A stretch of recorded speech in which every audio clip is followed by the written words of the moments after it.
Assalamualaikum warahmatullahi wabarakatuh. Perkenalkan, nama saya Kinarsi Aprilida dengan NIM 22307111035 dari Prodi Administrasi Publik kelas A. Di sini saya akan menjelaskan pengertian dari logika, objek logika, lalu macam-macam logika, hubungan-hubungan yang ada di logika, serta hukum-hukum logika sebagai dasar untuk berpikir secara benar. Selanjutnya, saya akan menjelaskan makna dari kata dan jenis-jenis dalam proposisi. Baik, kita mulai saja pembahasan materi ini. Dimulai dengan apa? Pengertian dari logika. Secara sederhana dapat dikatakan bahwa logika adalah ilmu pikir atau ilmu berpikir atau keterampilan berpikir. Menurut Giles and Cute tanpa tahun, sejak kecil orang telah bisa berpikir menggunakan nalar dan akal. Berpikir bernalar dan memakai akal bukan lagi kegiatan yang harus dipikirkan terlebih dahulu, karena telah berlangsung begitu saja dan terjadi terus-menerus setiap saat. Dalam etimologi Rapar 1996 memberikan paparan yang cukup memadaikan tentang etimologi logika.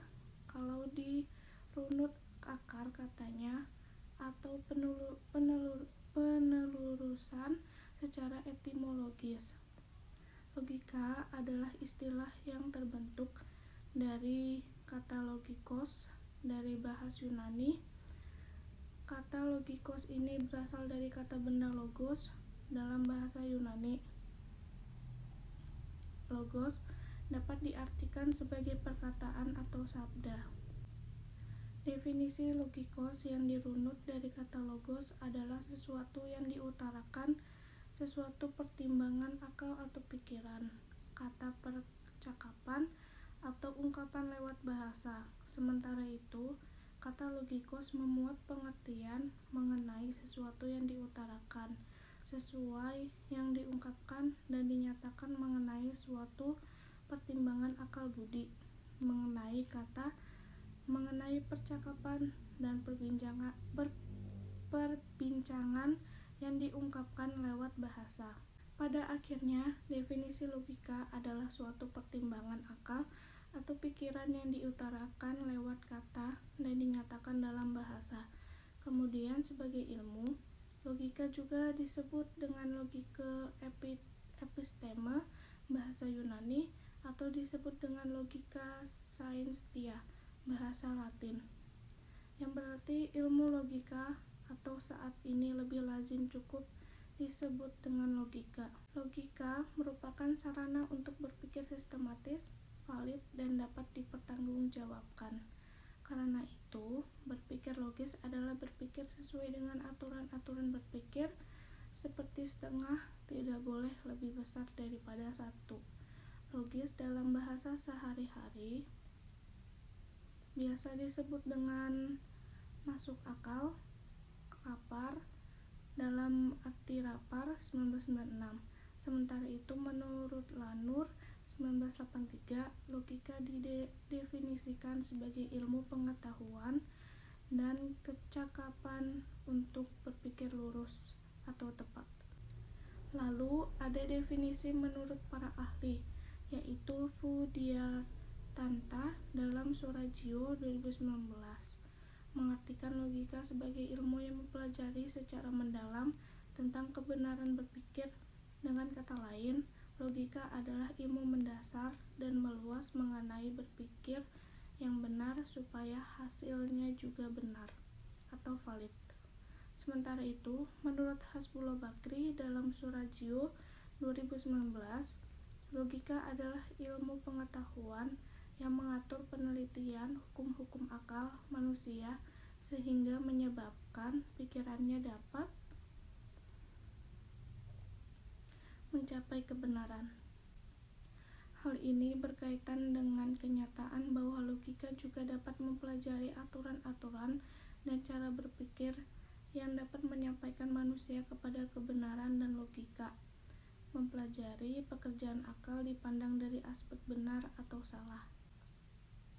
Dari beberapa pandangan dua ahli tersebut, dapat disimpulkan bahwa logika adalah studi yang mempersoalkan tata cara berpikir secara tepat dan teratur untuk menentukan kriteria yang mampu menyimpulkan suatu penyimpulan yang valid atau yang tidak valid.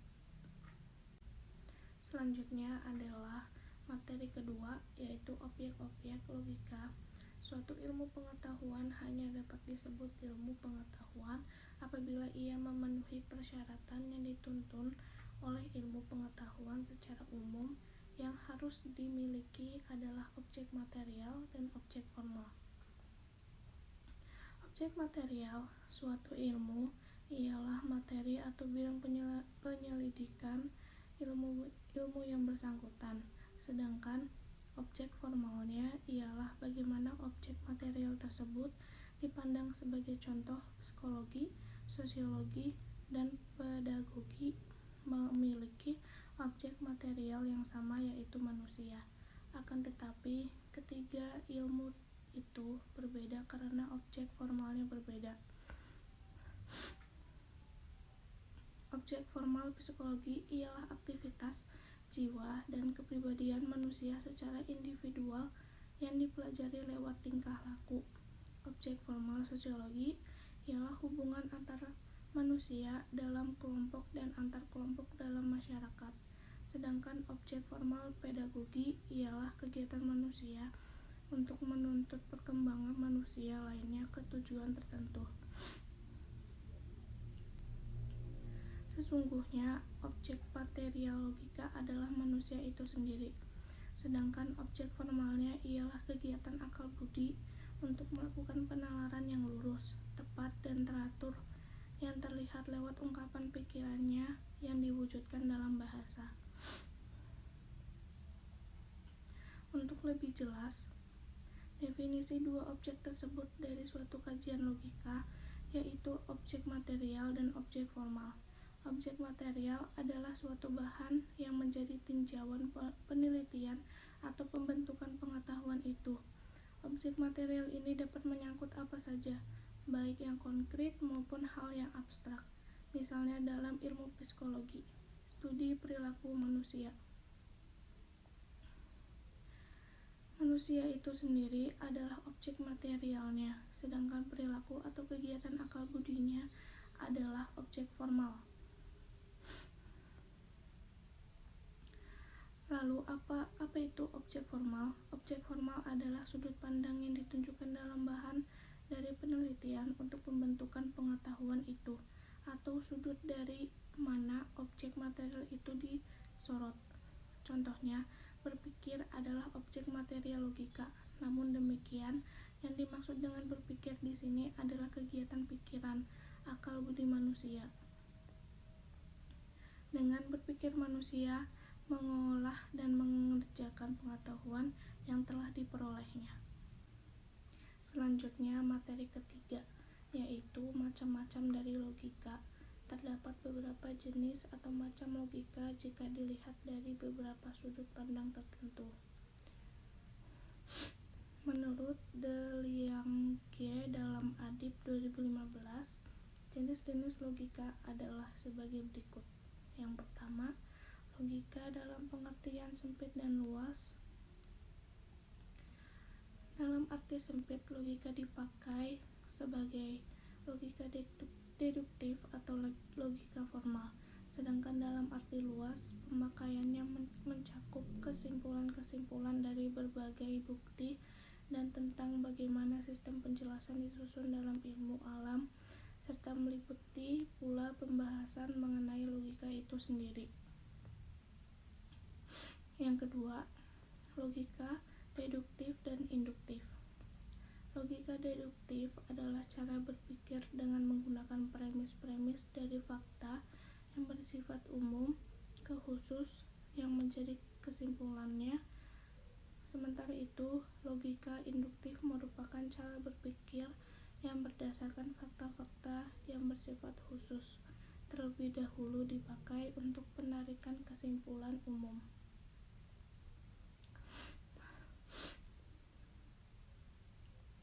Yang ketiga, logika formal atau minor, dan material mayor. Logika formal atau disebut juga logika minor mempelajari asas, aturan, atau hukum-hukum berpikir yang harus ditaati agar orang dapat berpikir dengan benar dan mencapai kebenaran. Sedangkan logika material atau mayor mempelajari langsung pekerjaan akal serta menilai hasil-hasil logika formal dan mengujinya dengan kenyataan praktis yang sesungguhnya mempelajari sumber-sumber dan asal pengetahuan. Alat-alat pengetahuan, proses terjadinya pengetahuan, dan akhirnya merumuskan metode ilmu pengetahuan itu. Yang keempat, logika murni dan terapan. Logika murni merupakan pengetahuan mengenai asas dan aturan logika yang berlaku umum pada semua segi dan bagian dari pernyataan-pernyataan dengan tanpa mempersoalkan arti khusus dalam suatu cabang ilmu dari istilah pernyataan yang dimaksud. Logika terapan adalah pengetahuan logika yang diterapkan dalam setiap cabang ilmu, bidang-bidang filsafat, dan juga dalam pembicaraan yang menggunakan bahasa sehari-hari. Yang kelima, logika filsafat dan matematik. Logika filsafati merupakan ragam logika yang mempunyai hubungan erat dengan pembahasan dalam bidang filsafat, seperti logika kewajiban dengan etika atau logika arti dengan metafisika. Sedangkan logika matematik menelaah penalaran yang benar dengan menggunakan metode matematik serta bentuk lambang yang khusus dan cermat untuk menghindarkan makna ganda. Teori salah satu harus benar dan satunya lagi harus salah.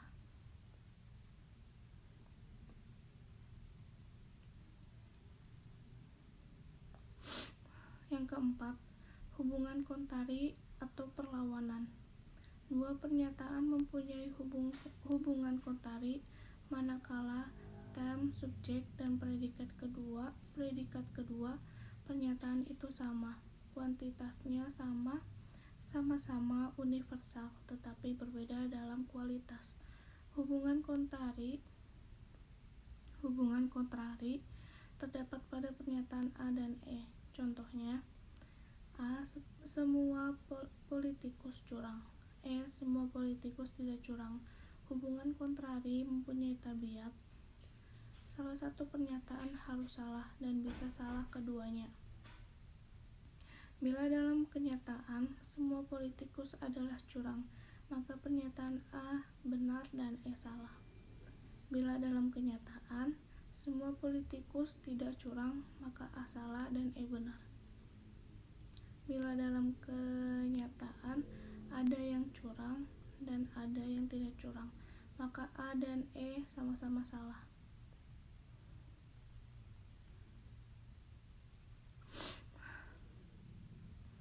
Yang kelima,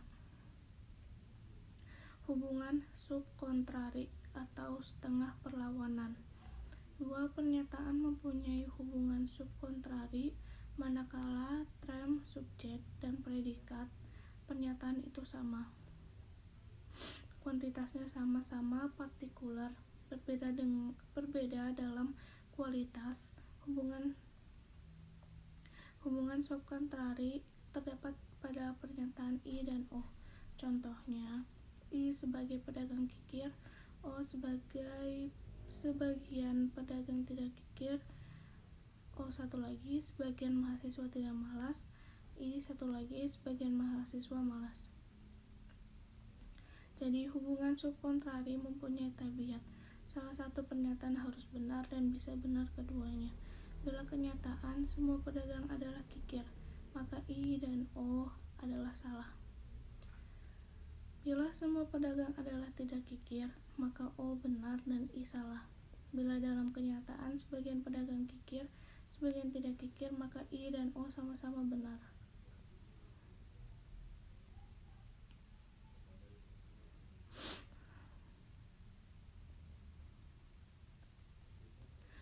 keenam, hubungan implikasi atau mencakup. Dua pernyataan mempunyai hubungan implikasi manakala term, subjek, dan predikat pernyataan itu sama-sama dalam kualitas tetapi berbeda kuantitas.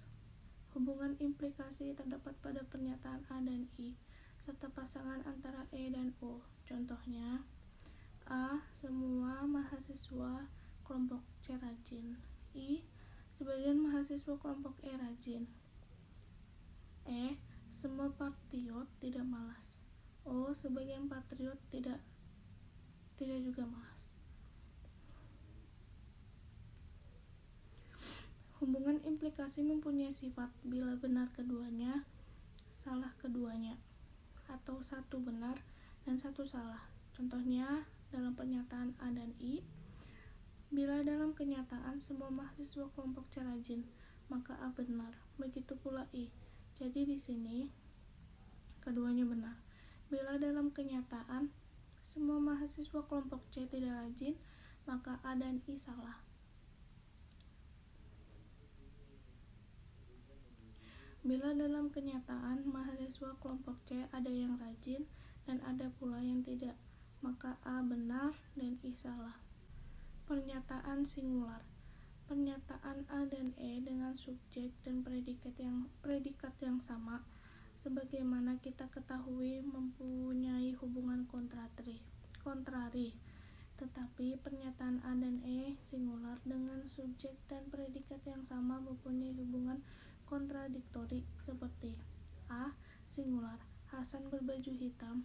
E. Singular, Hasan tidak berbaju hitam. Sepasang permasalahan A singular dengan subjek yang sama tetapi predikat berbeda dapat mempunyai hubungan kontrari seperti A. Singular, Nurdin pergi ke Jogja. A. Nurdin pergi ke Solo. Sepasang permasalahan A dengan subjek sama tetapi predikat berbeda dapat juga mempunyai hubungan independen seperti A. Nurdin pergi ke Yogyakarta. B. Nurdin anak cerdas. Selanjutnya adalah hukum-hukum logika sebagai dasar untuk berpikir secara benar. Ada 4 hukum dasar dalam logika oleh John Stuart Mill 1806 hingga 1873. Disebut sebagai postulat-postulat universal semua penalaran atau universal postulate of all reasonings dan oleh Friedrich Berwick 1826 sampai 1871. Disebut sebagai aksioma inferensi. 3 dari keempat hukum dasar itu dirumuskan oleh Aristoteles, sedangkan yang satu lagi ditambahkan kemudian oleh Gottfried Wilhelm Leibniz 1646-1716. Keempat hukum dasar itu, yang pertama hukum identitas, law of identity, yang menegaskan bahwa sesuatu itu adalah sama dengan dirinya sendiri, atau rumusnya P sama dengan P. Yang kedua, hukum kontradiksi, law of contradiction, yang menyatakan bahwa sesuatu pada waktu yang sama tidak dapat sekaligus. Pengantar logika dasar memiliki sifat tertentu dan juga tidak memiliki sifat tertentu itu tidak mungkin. Seperti PQ dan dipisah PQ dan sekaligus PQ disambung. Yang ketiga, hukum tiada jalan tengah, law of excluded middle, yang mengungkapkan bahwa sesuatu itu pasti memiliki suatu sifat tertentu atau tidak memiliki sifat tertentu itu, dan tidak ada kemungkinan lain. Rumusnya PQ atau PQ. Yang keempat, hukum cukup alasan, law of sufficient reason, yang menjelaskan bahwa jika terjadi perubahan pada sesuatu, perubahan itu haruslah berdasarkan alasan yang cukup. Untuk berarti tidak ada perubahan yang terjadi dengan tiba-tiba tanpa alasan yang dapat dipertanggungjawabkan. Hukum ini ialah pelengkap hukum identitas. Adapun 3 hukum dasar dalam logika menurut para ahli lain, yaitu hukum dasar logika formal, hukum dasar logika idealisme, dan hukum dasar logika dialektika. Yang pertama, hukum dasar logika formal. Contohnya, hukum identitas dengan rumus A sama dengan A. Yang kedua, hukum kontradiksi, A adalah bukan non-A. Yang ketiga, hukum tiada jalan tengah, the law of excluded middle. A adalah bukan B dan B adalah bukan A. Ada juga hukum dasar logika idealisme. Yang pertama itu adalah tesis, pengiaan. Yang kedua, antitesis, pengingkaran. Yang ketiga, sintesis, kesatuan kontradiksi. Selanjutnya, hukum dasar logika dialektika. Yang pertama, perubahan kuantitas menjadi kualitas. Contohnya air mendidih. Yang kedua, kutub berlawanan yang saling merasuki. Contoh, hidup dan mati. Yang ketiga, negasi dari negasi. Contohnya, perkembangan sebuah tanaman. Lalu saya akan menjelaskan sedikit lingkaran berpikir dalam logika. Dalam kegiatan berpikir, terdapat 3 kegiatan akal budi, the mind, manusia. Menurut Jacques Maritain, 3 kegiatan itu adalah konseptus, proposisi, dan penalaran. Sebetulnya ketiga kegiatan itu harus dimiliki dalam logika atau dalam proses berpikir. Ketiga bentuk inilah sebenarnya merupakan ciri yang harus ada dalam penalaran. Tidak akan ada proposisi tanpa pengertian dan tidak akan ada penalaran tanpa proposisi. Maka dari itu penalaran akan selalu berlangsung dalam 3 tahap tersebut. Pentahapan itu sifatnya sistematis dan tidak zigzag. Kemudian dari 3 kegiatan akal budi tersebut dapat disebut sebagai kegiatan akal budi tingkat pertama atau tingkat ke-1, kegiatan akal budi tingkat kedua, dan kegiatan akal budi tingkat ketiga. Materi ke-6 yaitu makna dari kata. Apa yang dimaksud dengan makna kata? Makna kata merupakan salah satu materi dalam pelajaran bahasa Indonesia. Makna kata merupakan hubungan antara ujaran dengan arti dalam sebuah kata. Sederhananya, makna kata adalah maksud yang terkandung dari sebuah kata. Menurut Kamus Besar Bahasa Indonesia (KBBI), makna adalah pengertian yang diberikan kepada suatu bentuk kebahasan. Setiap kata saling berkaitan dengan bendanya sehingga dapat dihubungkan dengan keadaan, benda, atau peristiwa tertentu. Namun, jika tidak dapat dihubungkan, maka kata tersebut tidak memiliki makna. Dalam bahasa Indonesia, makna kata dipelajari melalui studi linguistik, yaitu penelitian semantik. Nah, penelitian ini membahas mengenai penggunaan arti dan perubahan arti kata. Simak informasi berikut, makna kata beserta jenis-jenis dan contohnya. Lalu, apa makna kata dalam bahasa Indonesia? Makna kata merupakan hubungan antara ujaran dengan arti dari sebuah kata. Makna kata juga dapat diartikan sebagai maksud yang terkandung dari sebuah kata baik itu dalam bentuk kalimat maupun paragraf. Pada dasarnya, suatu kata saling berkaitan dengan bendanya. Apabila suatu kata tidak dapat dihubungkan dengan benda, peristiwa, atau keadaan tertentu, maka kata tersebut tidak memiliki makna. Makna kata dapat dipelajari secara khusus melalui studi linguistik, yakni penelitian semantik. Penelitian tersebut membahas tentang arti, asal-usul, perkembangan, penggunaan, dan perubahan arti kata. kita perlu mengenal makna kata saat mempelajari bahasa asing. Kita akan membutuhkan bantuan kamus untuk mengetahui arti dan makna kata tersebut. Namun, tanpa disadari, terkadang kita juga membutuhkan bantuan kamus atau pengetahuan lebih untuk mengerti suatu makna kata atau kalimat dalam bahasa Indonesia. Pasalnya, makna kata dalam bahasa Indonesia tak sebatas yang tertulis dalam Kamus Besar Bahasa Indonesia.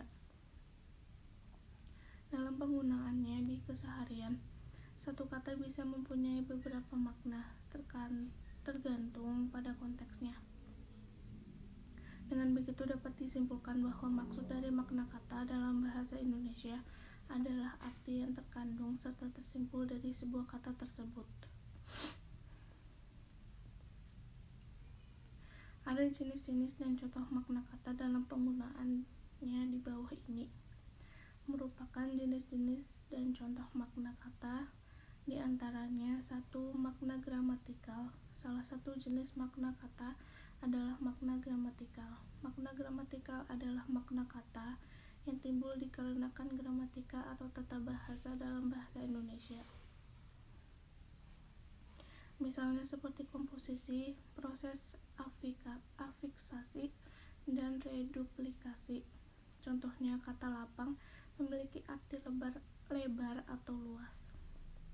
Jika diletakkan pada sebuah kalimat, maka akan memiliki arti yang berbeda.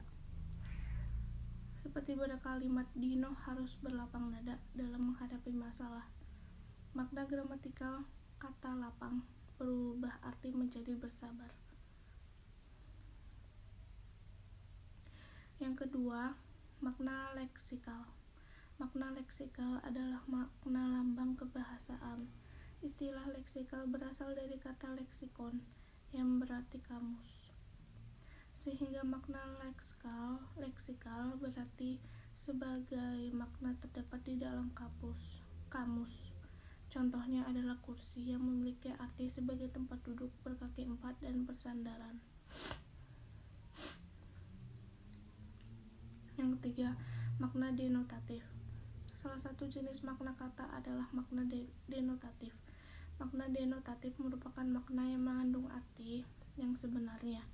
Makna denotatif mengacu pada literatur atau kamus.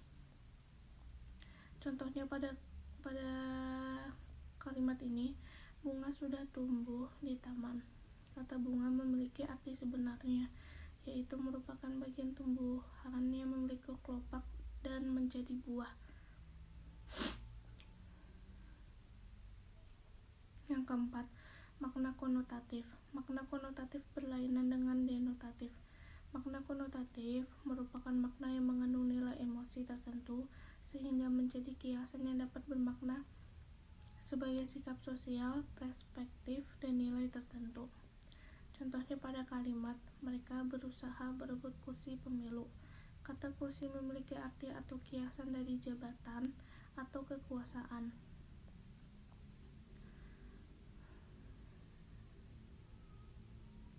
Jadi itu saja pembahasan mengenai makna kata dalam materi pelajaran bahasa Indonesia. Materi terakhir yaitu jenis-jenis dalam proposisi. Sebelum membahas jenis-jenisnya, ada baiknya kita mengenal dulu apa itu proposisi. Proposisi adalah istilah yang digunakan untuk kalimat pernyataan yang memiliki arti penuh dan utuh. Hal ini berarti suatu kalimat yang harus dipercaya, disasingkan, disangkal, atau dibuktikan benar tidaknya. Singkatnya, proposisi adalah pernyataan yang mengenai hal-hal yang dapat dinilai benar atau salah. Dalam ilmu logika, proposisi mempunyai 3 unsur, yakni subjek, perkara yang disebutkan terdiri dari orang, benda, tempat, atau perkara. Predikat adalah perkara yang dinyatakan dalam subjek. Kopula adalah kata yang menghubungkan subjek dan predikat. Contohnya kalimat semua manusia adalah fauna. Kata semua dalam kalimat tersebut dinamakan dengan pembilang.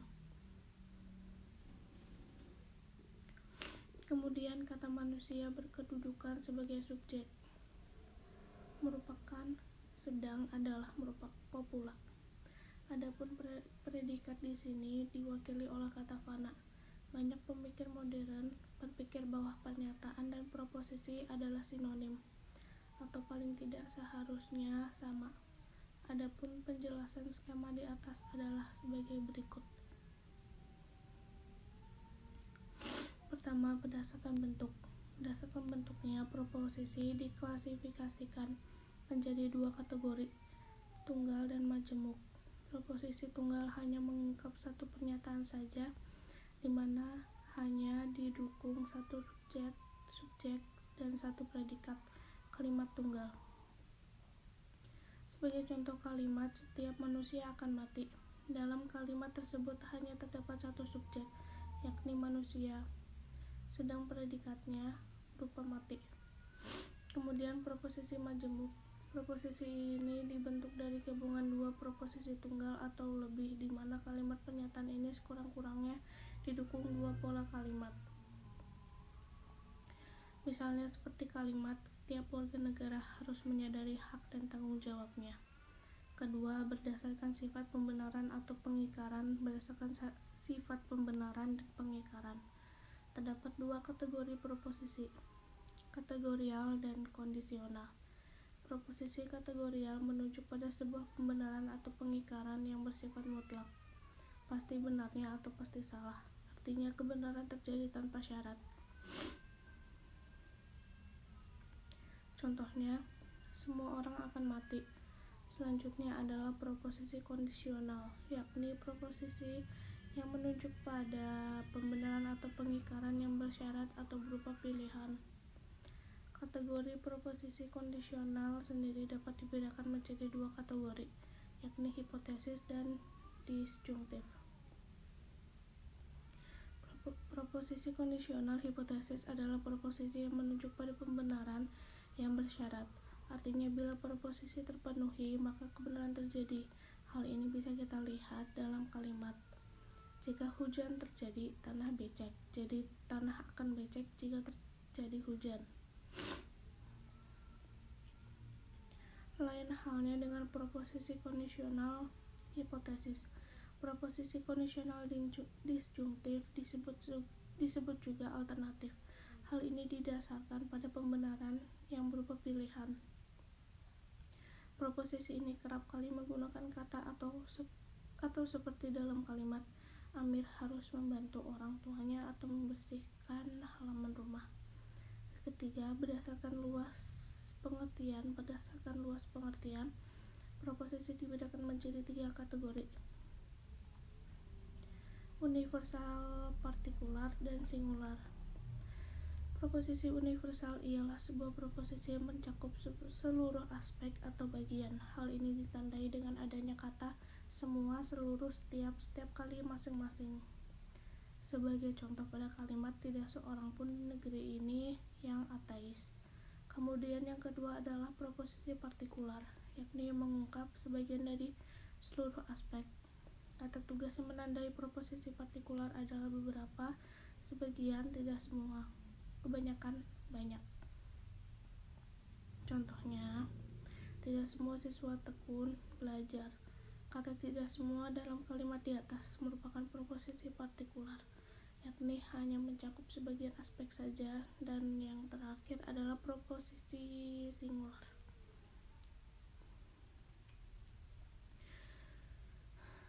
Proposisi ini hanya mengungkap satu aspek saja, di antara penandanya adalah kata ini dan itu. Misal penggunaannya dalam kalimat, rumah ini akan dijual. Kata rumah ini di sini hanya menunjukkan satu unsur. Jika terdapat dua unsur di dalamnya, maka suatu kalimat tidak bisa disebut dengan proposisi singular.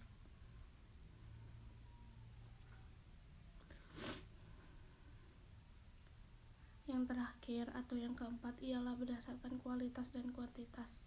Berdasarkan kualitas juga kuantitasnya, proposisi dapat terbagi menjadi dua, yaitu proposisi A, I, E, dan proposisi O. Yang dimaksud dengan proposisi A di sini adalah proposisi universal atau singular positif. Proposisi yang mengungkap keseluruhan dan pembenaran pengakuan atau positif. Contohnya, kalimat meja ini dibuat dari kayu jati. Lain halnya dengan A. Proposisi E adalah proposisi universal atau singular negatif.